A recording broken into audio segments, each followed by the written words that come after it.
Zoo ஜூ ஜூ ஜூ ஜூ ஜூ. அது ஒன்றும் இல்லை.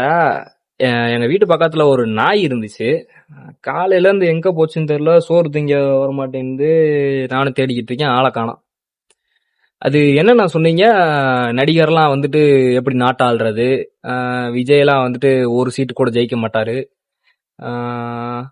கூட்டம்லாம் ஓட்டா மாறாது, மே 4ஆம் தேதி விஜய் தண்ணிய போட்டு புலம்ப போறாரு. என்னென்ன சொன்னீங்க? தெரிஞ்சதா இப்போ என்னன்னு? 70-75 வருஷ கட்சியவே ஒண்ணுத்துக்கும் இல்லாம ஆக்கிட்டாப்ல. அந்த அளவுக்கு பவர். பாத்தீங்களா? இதுல முக்கியமான விஷயம், நோட் பண்ண வேண்டிய விஷயம் என்ன தெரியுமா? சொந்த தொகுதியிலேயே தோத்துருக்காரு முதலமைச்சர். ஸோ இதை விட வந்துட்டு வேற எதுவுமே நம்ம வந்து சொல்ல முடியாது. அந்த அளவுக்கு ஒரு விஷயம் நடந்திருக்கு. அந்த தொகுதியில வந்து டிவிக்கு ஜெயிச்சிருக்கு.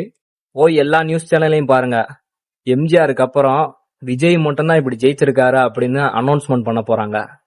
ரெடியா இருங்க. தளபதி இதுக்கப்புறம் நம்ம சிஎம்மா பார்க்க போறோம். இதுக்கு முன்னாடி புலம்புனவங்க எல்லாம் இப்ப கமெண்ட்ல வந்து புலம்புங்க பார்க்கலாம்.